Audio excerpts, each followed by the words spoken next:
Oi, gente, a gente tá aqui com mais uma rodada de entrevistas da Casa 264 e eu trouxe aqui a minha amiga maravilhosa, atriz, escritora, bailarina, Nádia Fabrício, amiga. Oh, muito obrigada. Muito obrigada por ter vindo. E a gente vai começar aqui porque uma mulher assim que tem várias coisas, a gente tem que, passear, perpassar várias áreas. Mas eu queria começar, amiga, com você falando um pouco da sua trajetória, das suas motivações, como você começou na dança, o que veio primeiro, a dança, o teatro? Eu sempre me pergunto isso, assim. Eu fui criada no balé clássico, eu posso dizer assim, desde nova. Eu tenho essa experiência com a dança clássica, essa experiência um tanto europeia na minha criação, no meu pensamento da dança. E a vida inteira eu fiz isso, eu estudei balé, eu pensava no balé, eu queria ser bailarina. E quando eu fui crescendo, eu entendi que o que me movia não era o balé clássico, e sim a ideia do deslocamento, do movimento, do impulso. E então quis fazer faculdade de dança, mas na época aqui no Ceará ainda não existia faculdade de dança. E aí, eis que tinha teatro. Existia educação física também, mas eu queria um olhar mais poético sobre o movimento. E aí entra o teatro. Eu nunca tinha feito teatro antes, mas quando eu olho para minha trajetória desde infante até agora, eu penso que o teatro me acompanhou e perdurou na minha vida até hoje. Então, eis que fiz teatro sem querer fazer, sem pretensão, e me apaixonei. E não tive coragem de largar a faculdade depois que abriu um curso de dança no Ceará. Então, me formei em teatro e agora estou me formando também em dança, né? Eu sempre misturei essas duas coisas, elas sempre estiveram presentes. Até quando eu não penso que elas estejam, eu acho que é quando elas mais estão. Uma coisa, puxando essa questão do teatro e da dança que se mistura, eu pensei numa coisa assim, que a gente chama dança-teatro, teatro-dança. E aí, teatro-dança ou dança-teatro? Eu acho que depende do que você quer naquele momento. Na verdade, eu acho que teatro-dança ou dança-teatro é mais um termo para dizer eu sou atriz e trabalho com dança, envolvo a dança no meu teatro, ou vice-versa. Eu trabalho com dança, mas eu envolvo o teatro na minha dança. Pina Bausch vai falar disso também. Megui Marran, quantas vão imprimir a dança-teatro sem pensar muito nesses termos teatro-dança, sabe? Ou dança-teatro. Eu acho que é mais uma coexistência das duas linguagens. Me fala, você falou agora da Pina Bausch, que é maravilhosa, que eu adoro. Me fala um pouco das tuas influências. Sim.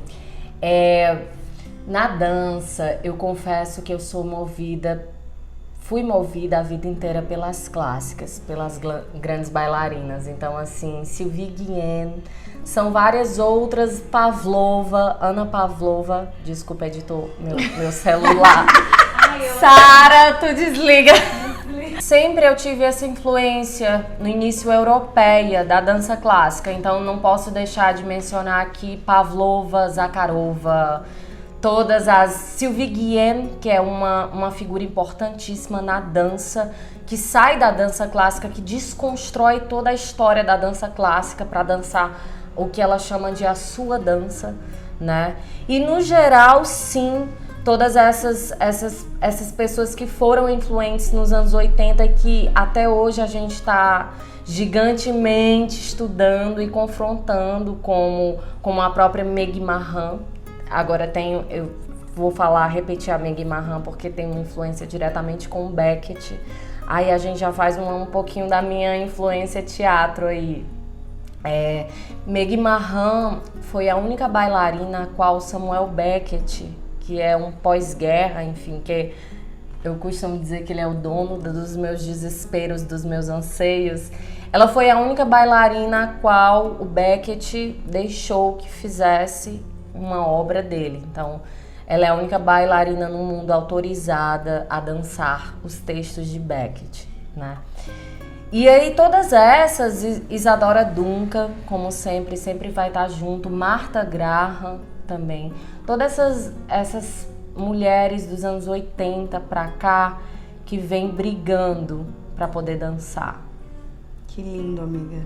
Eu tô pensando muito nessa questão do clássico, né, que você falou, e hoje na arte contemporânea é meio que uma negação do clássico, né? E que eu não vejo como negação, eu vejo uma reinvenção para que o clássico seja redemocratizado. O que você pensa sobre essa... E se você trabalha com isso de democratizar esse ensino ou esse conceito do clássico? Eu acho importantíssimo a gente tocar nesse assunto. Eu sou professora de balé clássico, embora hoje em dia o que eu danço, o que eu crio é dança contemporânea, mas é muito importante a gente entender que eu não preciso negar o clássico para ter o contemporâneo, não se trata disso. Eu acho que se trata de reconstruir um pensamento a partir de então. Por exemplo, no balé clássico, se a gente pensar, o estereótipo que se tem é de mulheres brancas, magras e perfeitas, né? O balé, ele nada mais é do que a busca da perfeição, né? Já dizia Fernando Pessoa, o perfeito é desumano. Então, o que Luís XIV, que inventou o balé clássico, que se identificava com o teatro, procurava era a perfeição. E muitas vezes a gente se frustra porque a gente procura algo que está no campo do impossível. Muitas vezes a gente procura algo que não é impossível. E aí a dança contemporânea, muito sabiamente, vem quebrar isso e vem dizer: você não precisa ter esse corpo para dançar, você não precisa dançar uma técnica.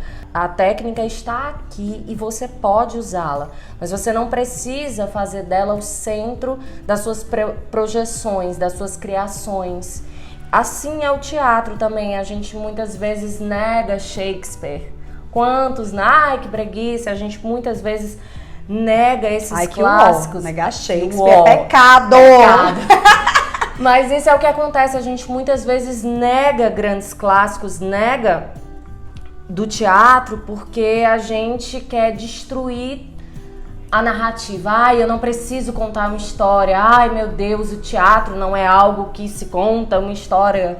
É sim, e há de ser o quê? Também, e há de ser o quê? Eu acho que virou clichê, inclusive, essa coisa da arte contemporânea, do teatro contemporâneo, querer dizer que o teatro não precisa contar uma história. Ele realmente não precisa, mas se a gente não tiver uma base, quem tá chegando agora não vai nem conseguir olhar para trás, vai querer correr antes de andar. Então, eu acho que é importante, talvez não seguir com o que está atrás, mas entender que o que está atrás também é importante, entende? Não se trata de uma evolução, sabe? Se trata de uma transformação, é muito mais horizontal do que vertical. Com certeza. E agora e uma linha, né? Que as pessoas falam da linha. Uma linha continua uma linha, seja ela meio tortinha, meio com movimento, meio com... Sim, sim. Né?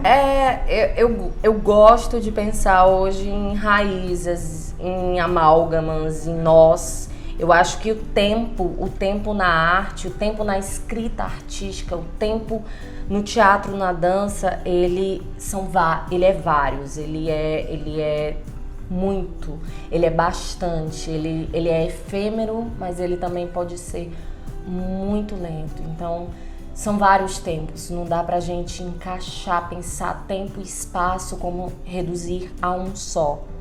Seja num projeto, seja numa criação, seja num espetáculo, seja numa obra de vida, em toda uma bibliografia. Arrasou. Gente, já que a gente entrou muito nessa coisa do teatro, o teatro é pra quê? O teatro é pra quem? Eu acho que o teatro, acima de qualquer coisa, ele é pra ele mesmo também, e ele é pro outro. Eu acho que a primeira palavra que me vem quando eu penso em teatro é encontro. Eu acho que na arte no geral, eu acho que tudo depende do encontro e da comunicação. Então, comunicar, encontrar e trocar é o princípio de qualquer trabalho, de qualquer projeção teatral. Infelizmente, hoje em dia eu não sei se ele é para todos. Eu queria que fosse. Mas se você for numa favela, em várias favelas, você vai encontrar tanta inacessibilidade, sabe, nesses lugares. E aí a gente tem que ver onde é que tá o cerne do problema, né? E não deixa de nascer, né? Tanto é que a gente tem teatros maravilhosos na Maré, tem o teatro de rua. O Centro Cultural Bom Jardim, né? O Nós de Teatro aqui em Fortaleza. Isso. Mas eu acho que sim, precisa se descentralizar. Tem um episódio muito interessante da minha vida, que eu tava até com o pessoal do Nós de Teatro, que tem um espetáculo lindo deles, que é Todo Camburão tem um pouco de navio negreiro. E eu, que falo essa palavra descentralizar, me peguei numa pequena armadilha que eu disse, estreou no Bom Jardim, então vou esperar ir para o Centro Cultural Dragão do Mar, que é mais central, que eu vou assistir. Aí eu fico pensando, eu tô falando de descentralizar e polarizar, mas por que eu, público do centro, não posso ir para a periferia? Por que a periferia tem que sempre vir ao centro? Entende? Por que a gente também não vai? Isso é uma realidade nossa. Nossa, repensar esses deslocamentos, Sim, né? O total. Deslocamento, nossa, tirar do centro, né? Total, porque senão fica lá para eles, aqui para nós. E onde que tá a troca aí? E onde que tá a conversa? E onde que tá a comunicação? Verdade, amiga. A Celina Sodré, que é uma grande pesquisadora de teatro do Rio de Janeiro, diretora, ela fala em autoexposição impiedosa do ator. O que você pensa sobre? Eu vou citar um pouquinho sobre o palhaço. No estudo do palhaço, a primeira coisa que você faz na palhaçaria é você se expor. Você precisa expor o que mais de patético e ridículo esteja em você. Você precisa expor tudo isso. Esse é o princípio da comédia e do palhaço, né? Da piada. Você é a piada. Você precisa expor-se ao ridículo. Então eu acho que tem um pouco disso, no ator também. Eu acho muito delicado se a gente leva para um lugar do sentimento, da memória afetiva. Eu prefiro que as coisas surjam do corpo, sabe? Da respiração, seja do ar, do peito, da corrida, ou então da parada, do paralisar. Mas eu acho que essa exposição ela tem que ser concedida a partir do ator. Ser ator é se expor, né? A gente tá aí exposto, nós somos quase uma carne no açougue.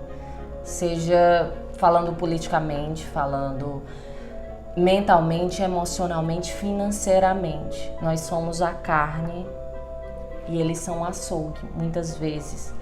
Então eu acho que também existe um lugar de o quanto eu me concedo me expor. Um lugar que talvez o ator que não é palhaço possa escolher, o palhaço não. O palhaço precisa disso, precisa expor o seu patético. Eu acho que tem essa questão da gente ser canal, né? Então, pra gente ser canal, essa autoexposição é como se a gente se abrisse, se alongasse para que o espectador possa acessar a gente de alguma forma. Isso. Pensar também o corpo enquanto trabalho. O que é o meu trabalho ali? É o meu corpo inteiro. São os meus seios, são os meus olhos, são as minhas unhas, é a minha saliva, entende? Não se trata só de falar um texto, a voz também é extensão, a voz também é corpo, ela também é uma extensão corporal. Então eu acho que deixar o texto apenas na boca é como se a gente quase bifurcasse, sabe, assim, essa coisa da cabeça e o resto do corpo, como se o corpo não fosse tudo, como se você não fosse o corpo inteiro. Então eu acho que tem um lugar de deixar que o seu corpo inteiro fale, para além da sua boca. Eu acho que a boca é só mais um dos canais. Arrasou. Uma coisa que eu queria te perguntar, porque eu fui pro Rio muito cedo, né? Eu fui em 2012 e a minha formação em teatro foi toda do Rio. E eu sou cearense também. E eu queria saber o que é o teatro cearense. Eita, tem tanta coisa aqui. E eu acho que, como tu tinha me dito antes, eu queria tanto que as pessoas vissem teatro cearense. E eu queria tanto que as pessoas vissem o teatro cearense. Porque a gente tem diversos nomes, sabe?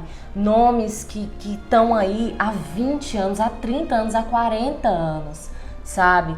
Se a gente for fazer um pequeno mapeamento, a gente tem, claro que a gente tem um grande nome aqui, que é Ricardo Guilherme, que vem trazendo o teatro radical há quanto tempo, mas também para além disso, a gente tem também os grandes grupos de rua, né? A gente tem principalmente o Nós de Teatro, que está aí até hoje, sabe? A gente tem também teatro de bonecos, mais à frente eu acho que você vai ver melhor com Eva, inclusive, com Formosura, que inclusive o integrante é minha diretora, né? Minha diretora e da Sara, Maria Vitória. Então a gente tem de tudo. A gente tem grandes comédias, a gente tem aí o Alcântara, a gente tem o espetáculo As Bondosas, que é um espetáculo que tem mais de 15 anos na cidade, uma comédia. Inclusive vejam As Bondosas, uma das maiores obras, sabe? De comédia de qualidade. A gente olha para o Ceará e pensa que aqui só tem humor. A gente também tem comédia, stand-up, a gente não tem só o humor da piada, entende? A gente também pensa teatro contemporâneo, a gente também quebra com essas normas que acham que não tem. A gente tem um Máquina aqui, que bem faz isso, Bagaceira. Nossa, Bagaceira. Bagaceira. A gente tem também o Pavilhão da Magnólia, que está aí fazendo teatro infantil há quantos anos? Temos grandes diretores. A gente tem também uma figura que eu sou muito próxima, que é a Andréia Pires, que é uma figura que pensa teatro, dança, performance e vai pra cima, sabe? A Andréia Pires, ela invade, ela avança, ela corre. Eu acho que o teatro cearense, ele tá nesse lugar, falando politicamente hoje, de invadir. Nós estamos invadindo, nós estamos avançando, desobedecendo. Ocupando os territórios. Porque no Nordeste também tem teatro de qualidade. E eu tenho acompanhado os meus amigos aqui que são atores. E uma peça sua que eu acho maravilhosa é aquela, eu não consigo pronunciar o nome direito, que é Aja Laces, Já Não Me Escreve. Sim. Nossa, consegui! É um lugar muito legal, Ásia Laxis. Olha isso. Ásia Laxis é brasileiro e Ásia Laxis é russo. Então, teoricamente, você está falando brasileiro. Então, tá correto. Tá correto. Do mesmo jeito. Tá correto. Então, Ásia Laxis é o resultado dos laboratórios de criação. Nós fomos contemplados aqui no Ceará. Existe o Porto Iracema das Artes. E dentro do Porto Iracema das Artes, que é uma estrutura pública de incentivo às artes, tem os laboratórios de criação, que eles fomentam estudos de processos criativos. E a CELAX foi contemplado com esses processos, né? Foram aí 7, 8 meses aí de trabalho, a direção é da Maria Vitória. E é muito interessante porque a Ásia Laxis, ela foi descoberta, a Maria Vitória descobriu a Ásia por meio do Walter Benjamin, do Brecht, do Mayakovsky, que se a gente for pensar, a gente sempre tem escritos, excertos, tudo sobre eles, e a Ásia sempre escondida. E aí a gente foi atrás de material, nossa, na Paris 8, em vários lugares, a gente entrando em contato com as pessoas, para nos darem mínimas informações de quem foi essa mulher. Acredita-se que, inclusive, a Ásia Laxis tenha sido a propulsora, na verdade, da teoria do estranhamento do Brecht. Nunca iremos... Ela trabalhava com o Brecht e ela era a pessoa que dava opiniões em todas as peças. Eles tinham uma relação de amizade muito forte. Então... nunca vamos saber se o estranhamento realmente veio do Brecht ou se é de Ásia Laxis. E aí na peça a gente faz um paralelo com essa vida amorosa, com esse romance que ela teve com Walter Benjamin, que o tornou, que influenciou a ser quem ele é por muitas vezes, e como Walter Benjamin largava simplesmente tudo e buscava a Ásia, né? É uma das facetas que a gente aborda na peça. E a gente também aborda a faceta da mulher, da revolucionária, que passou 10 anos num campo de concentração stalinista. Então, como fica a sua cabeça quando você passa 10 anos no campo de concentração? Como fica essa mulher que era uma estrela, que trabalhava com teatro com operários, essa mulher que subia em palanques e falava para 100 mil operários que pediam para cantar a Internacional, sabe? Como é que fica essa mulher? E como é que fica essa mulher amante, né? Como é que fica essa mulher revolucionária? Como é que fica essa mulher trancafiada? E como é que fica essa mulher mãe? É outra faceta que a gente aborda. Assia Laxis também era famosa por cuidar de crianças vítimas de guerra, que não tinham pais, enfim, crianças com deficiência. Ela trabalhava teatro com essas crianças. Mas em paralelo a isso, ela tinha uma filha, a Daga, a qual ela não dava a mínima atenção. A Daga vivia num orfanato e ela não tinha uma relação maternal, quase maternal com a filha, sabe? A filha vivia aos trapos, com as meias rasgadas. Em paralelo a isso, a Assia era mãe de várias crianças, né? Olha que interessante. E outra faceta interessantíssima é um pouco esse lado vaidoso da Assia de vestidos. Ela era viciada em vestidos. Então, ao mesmo tempo que ela era aquela mulher revolucionária que estava ali com todos os homens acima de todo mundo, ela era essa mulher que se perdia numa loja, num alfaiate com vestidos. Então, a gente tenta abordar todas essas faces, porque o interessante dela é exatamente isso, porque ela tinha 1000 faces, ela não ficava num lugar. E aí eu acho que a violência que a Assia Laxis sofreu na vida é a violência com a qual ela fez o teatro, com a qual ela dirigiu o teatro, com a qual ela se posicionou politicamente, com a qual ela tratou a filha. Eu acho que a palavra é essa, eu acho que é violência. Que personagem, hein, amiga? É. Como é a construção dos teus personagens? Uma pergunta um pouco difícil. Eu acho que cada construção é uma construção, não tem como... Vou falar de uma experiência que é interessante, porque eu acho que não tem nada a ver comigo. Maria Vitória também me convidou antes do Assia Laxis para fazer tudo ao mesmo tempo agora, que é a história de uma mulher que oferece um jantar para 10 desconhecidos e ela fala loucamente do desejo dela de largar tudo e virar bailarina. É o sonho dela. E ao mesmo tempo que essa personagem tem esse lugar de gostar do balé, né? Eu sempre senti ela muito longe de mim, porque eu nunca soube cozinhar nada, eu não sou uma pessoa caseira, eu não sou o tipo de pessoa que vai cozinhar e recebe. Hoje sim, eu acho que depois de uma quarentena, nós somos. Mas não, eu não sou caseira, eu sou uma pessoa da rua. A casa pra mim antes da quarentena era literalmente pra dormir, sabe?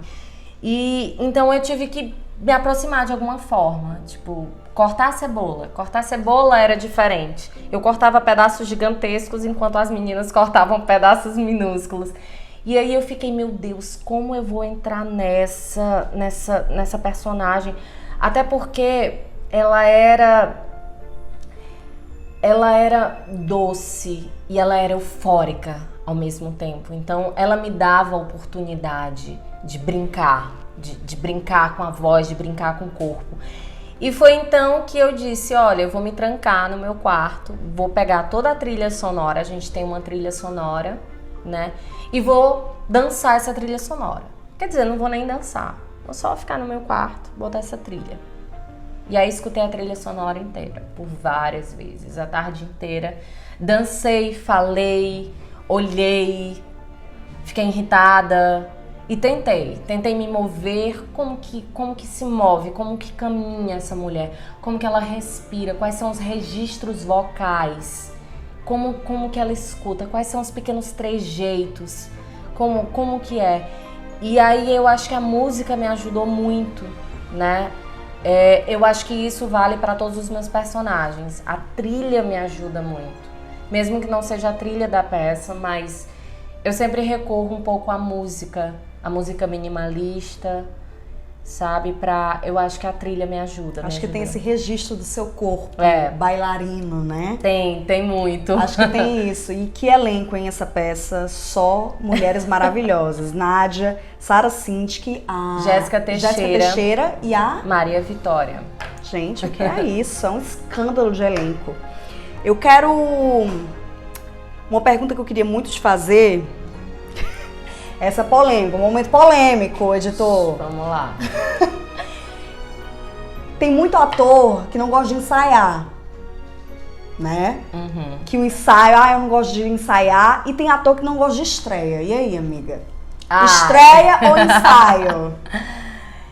Eu sou... Acho que o balé me trouxe isso. Eu sou a disciplinada do ensaio, sabe? Talvez por uma insegurança, talvez por achar que eu nunca tô pronta. E nunca tá. Você nunca tá pronto. Você nunca tá pronto pra estreia. A estreia é só um pontapé inicial pro que você pode depois dela. Mas assim, você nunca tá pronto. Então sempre fui a pessoa do ensaio. Eu acho um absurdo esse lugar de fala, de ator tem talento natural, tem dom, sabe? Gente, eu acho isso um absurdo, eu acho que isso desmerece o trabalho, sabe? De anos de pessoas que estão lutando, que estão em universidades, que estão em cursos, que estão em casa trabalhando, que estão na rua. Eu acho que isso desmerece toda essa galera que batalha pesado e que estuda. Porque pra mim teatro é estudo, sabe? O tempo inteiro. Você pode ter uma voz legal, você pode ter uma boa projeção, você pode ter coisas, mas se você não estuda, se você não trabalha, aquilo fica artificial. Talvez nem artificial, vai no piloto automático, vai no mecânico e aí a gente não sai da nossa zona de conforto. E o espectador não sente, não há canal aí. Sobretudo no teatro, porque é aqui. A plateia é aqui. Eu não tenho como dizer, editor, corta. Não dá. É aqui verdade. Agora. Então, ou você entende que você precisa trabalhar, eu acho que é um trabalho de artesania. Entende? De artesania, de frase por frase. Porque eu também acho que muitas pessoas que pensam teatro contemporâneo, né, nessa incessante desconstrução textual, elas desprezam o estudo da palavra. Eu acho que sim, que a gente tem que sentar numa mesa e fazer um estudo de texto, sabe, de palavra, porque a embocadura, ela também é necessária, sabe, o corpo é necessário, mas se a gente tem um texto, a gente também precisa insistir nele, assim como a gente precisa insistir no corpo. Ai, não, é só texto, então eu não vou trabalhar corpo, não precisa, né? E mal sabemos que ali, eu acho que é o cerne, né? E tem uma coisa muito do narcisismo, né? Eu acho que ator preguiçoso,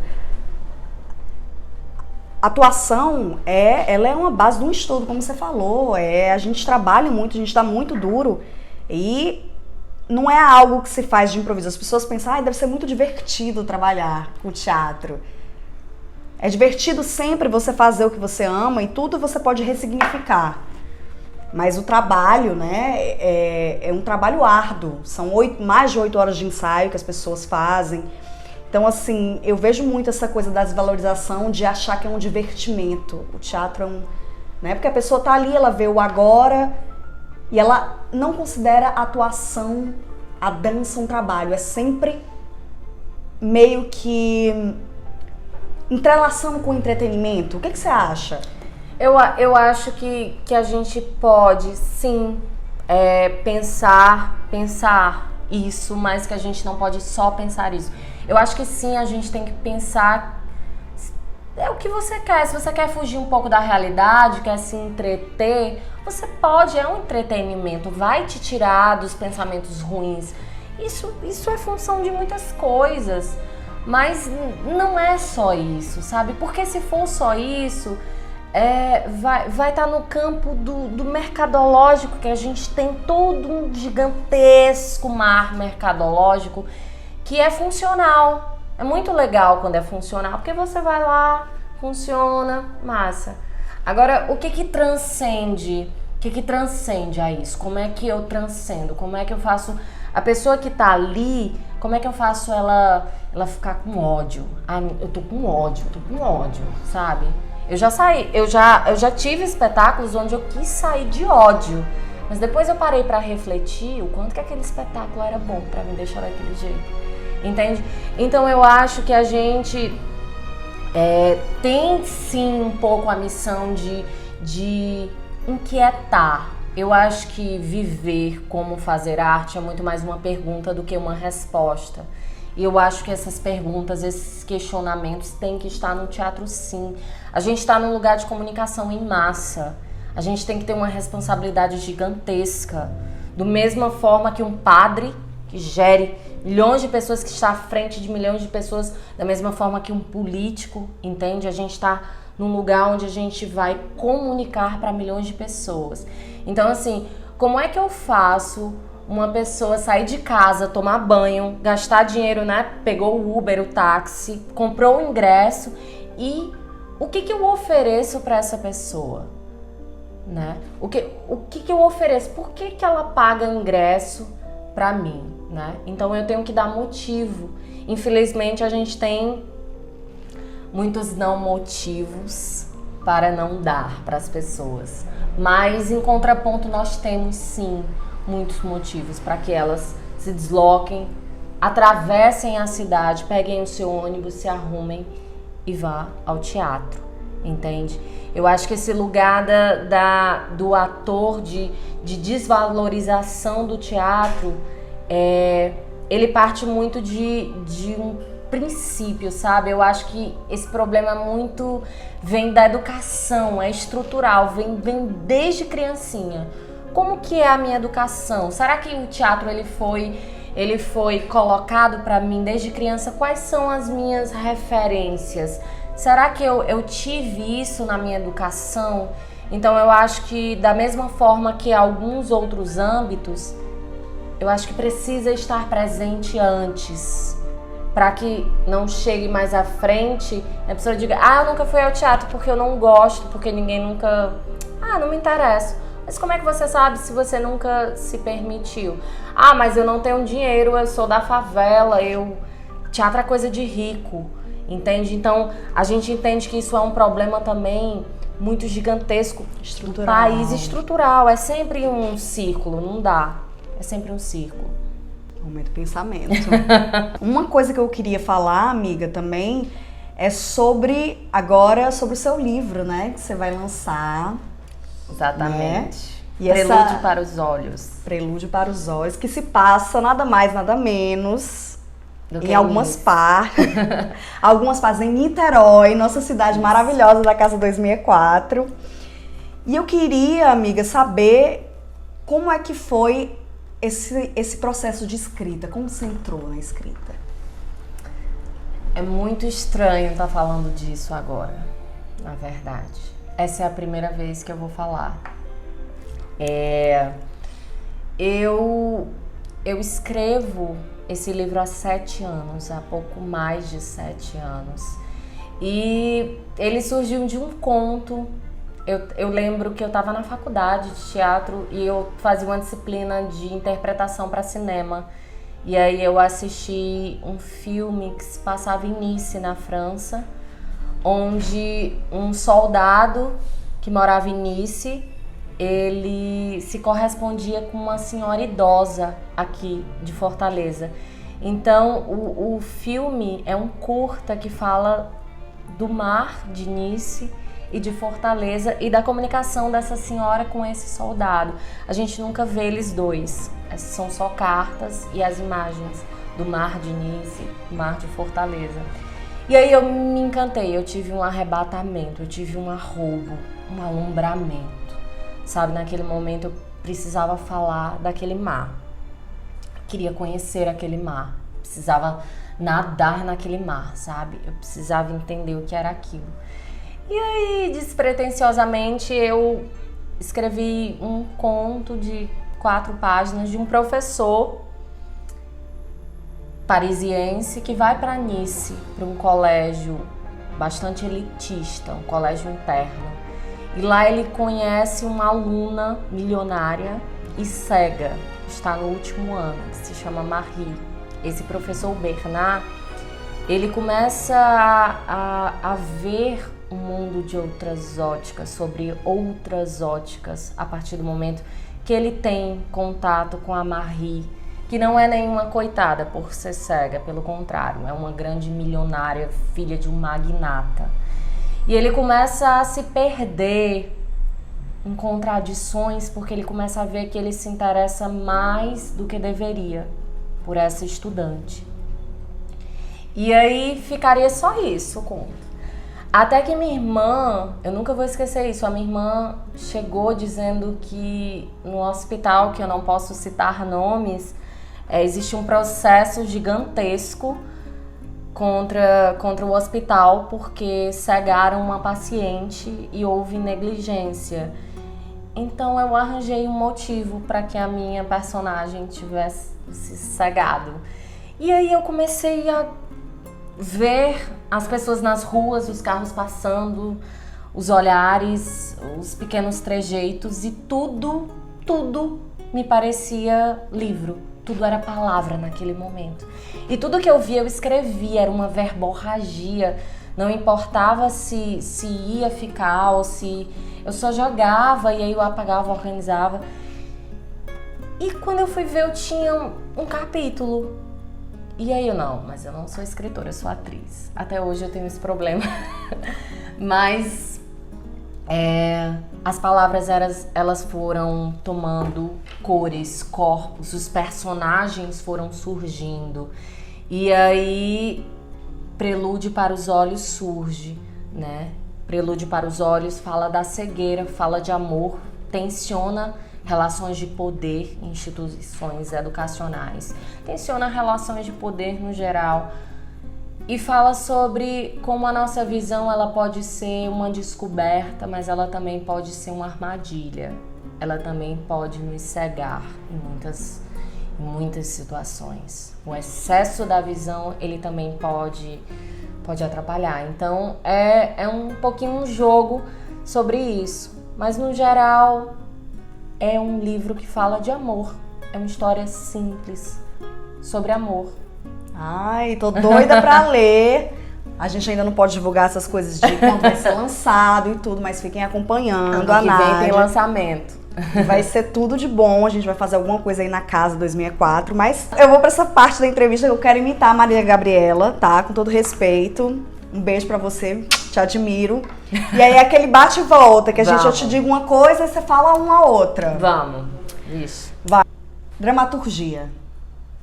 Corpo. Teatro. Comunicação. Escrita. Delírio. Dança. Um deserto. Ser ator é? Sofrer. Ser atriz é? Sofrer mais. Muito obrigada, Nádia, por essa entrevista. Eu queria que durasse horas. Obrigada. Muito obrigada por ter vindo, amiga, aqui. E é isso, gente. Acompanhe nossas entrevistas. E é isso. Um beijo pra você. Um beijo, amiga. Obrigada.